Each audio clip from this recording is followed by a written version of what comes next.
from across the Rio Grande Valley, covering stories that matter. This is Action 4 News at 6. Coming your way right now, we're bringing you the very latest on a massive apartment fire that's leaving Harlingen families without a roof over their heads.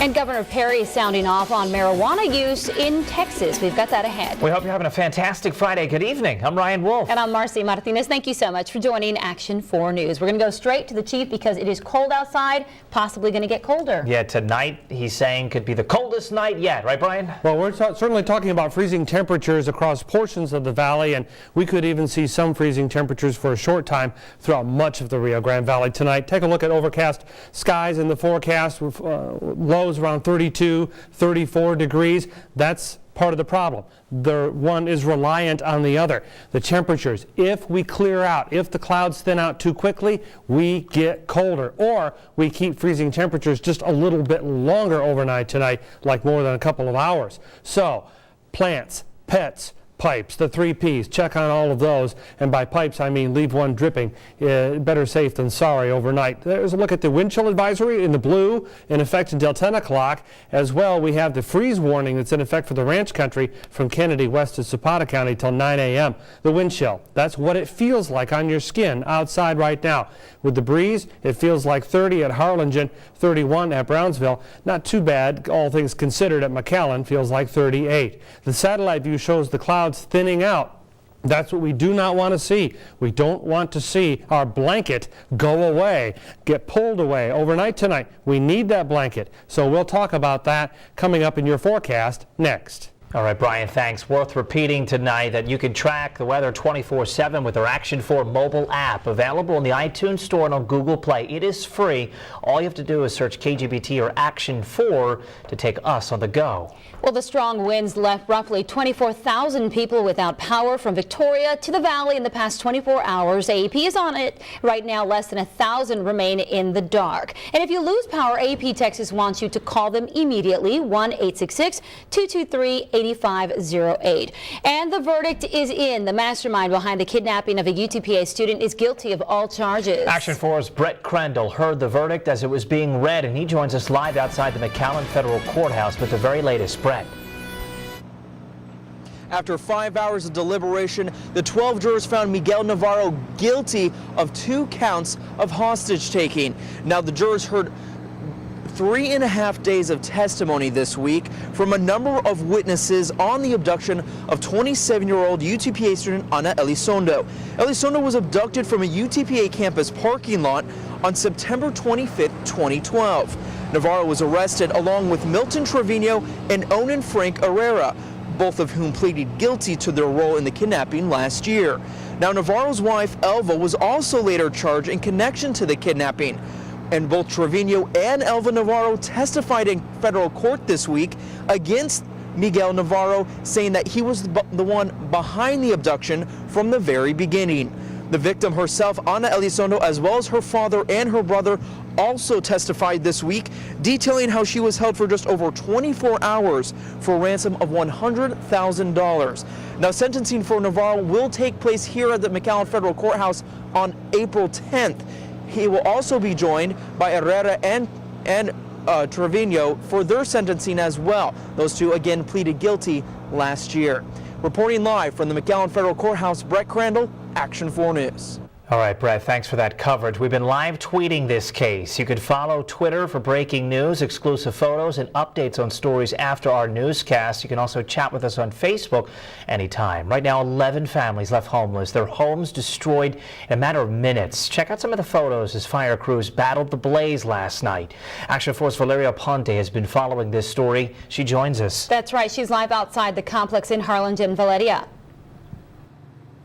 Marcy and Ryan, in just minutes, a fire here in La Casita apartment ripped through 7 apartments. Thankfully, no one was injured, but tenants lost everything. Right now, the question on everyone's mind is how the fire got started.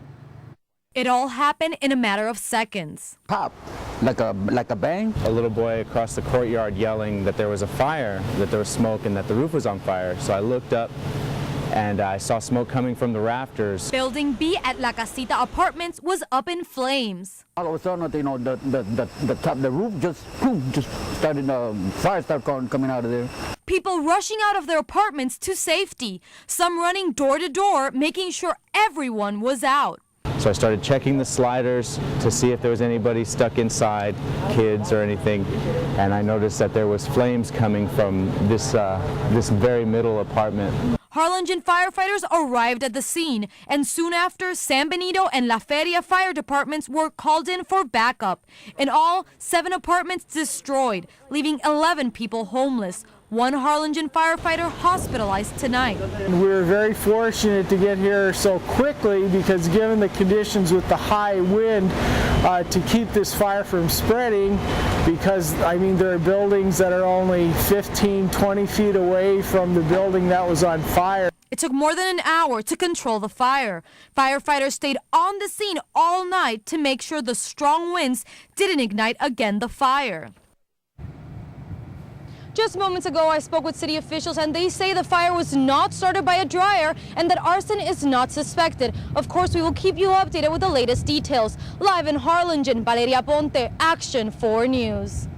So what's next? Liberty Tax Office in Harlingen is now stepping in to help those affected by the fire. Yeah, they're going to be accepting donations tomorrow from 11 a.m. to 3 p.m. at their office on North 77 Sunshine Strip. We're told clothing is appreciated. We'll have more details online at valleycentral.com. Also out of Harlingen, a second fire destroys a home just after crews finished battling the one at La Casita Apartments. Check out this video shot by an Action 4 News viewer. One person was injured after jumping out of a window but refused medical attention. Firefighters could not save that home off 21st in Washington. They believe it started after a nail went through an electrical wire. The city of Rio Hondo will make it harder for volunteer firefighters to become a part of their team. They will require more training and a harsher review of all applicants. 2 of their volunteer firefighters are behind bars right now, accused of arson. Alexander Benavides and Daniel Davis allegedly set a house on fire Wednesday. Right now, Cameron County fire marshals suspect the duo could be tied to not only this fire, but as many as 7 over the last 2 weeks. They're also trying to figure out if more people were involved. Developing news tonight out of Cameron County. A sheriff deputy accused of using excessive force fired. He's charged with 1 count of official oppression, but is the damage to his reputation now done? Action 4's Daisy Barrera asked the sheriff of the county about the situation. I can't tell you right now, Sheriff Marlucio is embarrassed about these allegations. He says when it first came to light in November and as soon as an internal investigation revealed these allegations could be true, Deputy Ramos was fired. It was supposed to be a routine traffic stop. A driver ran a red light at about 3 in the morning on the outskirts of Brownsville. But Cameron County Sheriff Marlucio says the driver refused to stop. Things quickly got out of hand. You know, he handcuffed the driver of the vehicle with his hand behind his back, and for no apparent reason, he used unnecessary force, knocking the driver of the vehicle to the ground. Former Sheriff's Deputy Arturo Ramos Jr. is now indicted and charged with 1 count of official oppression. Sheriff Lucio sets the record straight. Is it embarrassing to me? Yes. Is it a black eye? Yes. On this day, the Cameron County District Attorney's Office also indicted County Commissioner Ernie Hernandez, former DPS Trooper Jose Angel Munoz Jr., and a county construction leader Juan Limas. Ramos had no previous reprimands, but this serious allegation could not go ignored. And if we were to hide something like this, then we were no better than the people out there on the street that are committing crimes. The sheriff adds the laws they enforce do not exclude those in uniform. Remember, once you put on a uniform and a badge, you're representing the whole entire United States. You're representing the people. Lucio says this is an isolated case and hopes county residents will not lose trust in his deputies. They can trust and that they can depend on us and that we are here to help them and to protect them. Ramos turned himself in this morning, and after posting a $5,000 bond, he was released. In the studio, Daisy Barrera, Action 4 News. All right, Daisy, thanks for that. Now we're going to post the latest information on this case online. As always, for a closer look at other stories we're following, here's a look at some of the most clicked on reports at your website, valleycentral.com. One of the biggest talkers online is all new at 6 tonight, as Texas Governor Rick Perry now says he supports the decriminalization of marijuana. But what would that mean for juvenile drug offenders right here in the Valley? Action 4's Nadia Galindo tracking this story. She's live now with more. Marcy, Ryan, across the state right now, judges are throwing the book at juvenile offenders for being caught with something as little as a marijuana cigarette. Well, here in Hidalgo County, judges are taking a very different approach. Judge Contreras sees mostly juvenile offenders in the 449th District Court. He says because of the valley's proximity to Mexico and types of crimes prone to the area, he handles drug cases carefully. This area is saturated with drugs, no doubt about it. Now, after recent comments by State Governor Rick Perry, allow young people whose lives would be destroyed forever if they went into the prison system an opportunity to expunge their records and after a period of time to walk back into society, or actually to stay in society. Judge Contreras is weighing in on how softening penalties for marijuana could impact juvenile offenders. There is going to be flexibility at the adult level. There's going to have to be a flexibility at the juvenile level on specific cases. He's talking about teen smugglers. His court sees a lot of them. Most of the kids that are coming before my court, over 2,000 pounds of marijuana, their lives have been threatened. So instead of sending those offenders straight to a detention center for the rest of their teenage years, Judge Contreras thinks more options should be available. The whole core of the juvenile system is to rehabilitate, make that kid into a productive, somewhat productive citizen. He added that his court is seeing less misdemeanor marijuana cases and more prescription drug cases. He says he's never had a case where a teen was caught committing crimes under the influence of pot. Now, even though Governor Perry is for softening penalties for marijuana offenses, he's still against the legalization of it. Live in the Hidalgo County newsroom, Nadia Galindo, Action 4 News. Well, it's been a little too cold for my liking. Well, we're talking about temperatures getting down to around 32 degrees overnight tonight, around 3 a.m. there. 32 degrees possible through the morning hours. Well, that's certainly something we're going to be looking at, and more crucial, the cloud cover.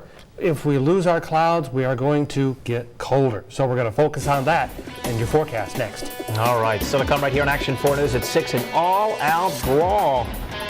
Girls involved leads to arrests. We'll talk about this. Also, family and friends are coming together after a child's death. Their story is on the way.